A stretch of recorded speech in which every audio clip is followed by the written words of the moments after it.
Assalomu alaykum akalar, yaxshimisizlar? Muhim bir voqea bo'lib qoldi, shuni ham sizlarga ilinay dedim. Yaqinda 2-3 kun oldin uyimizga Vada kanaldan, ya'ni Suvoqovadan 4 kishi kelib, shotchigimizni ko'rib, 881 ming so'm qarzdorligingiz bor ekan. Agar hozir 1 million so'm to'lamasangiz, sizni tarmoqdan uzishimizga to'g'ri keladi deydi. To'xtanglar dedim. Men bu yil 500 ming so'm dekabr oyida, 2024-yilda 250 ming so'm fevral oyida, 850 ming so'm sentyabr oyida to'lov qilganman.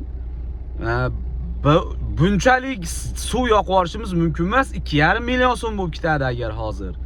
Men oldindan to'lovda bo'lishim kerak etsam, borib surishtirib ko'ring bo'lmasa deydi. Borib surishtirdim. Kompyuterchi yigit ham mutlaq o'sha yigitlar taraf 881 ming so'm qarzdorsiz deb qo'limga qog'oz yozib berdi. Qog'ozi ham turibdi. Men o'zim ko'pchilikdan so'radim, qancha suv yoqib yuborish mumkin bir yil mobaynida inson zoti. Keyin bugun o'z suv bot degan bot bor ekan Telegramda.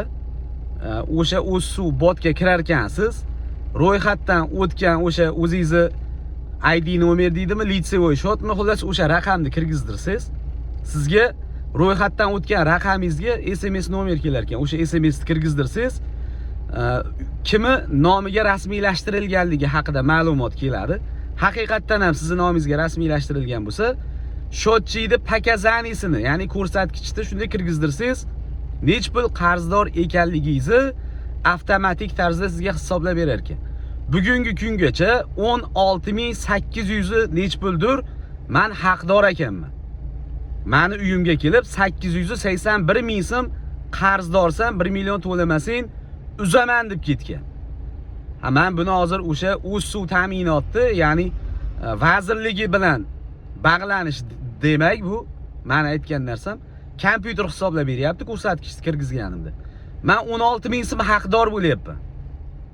Bu qancha tushunish kerak bu? Nima degan narsa bu?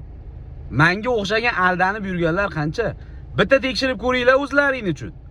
Agar men xato gapirgan bo'lsam, dalillar bilan keltiraman. Hammaga rahmat akalar.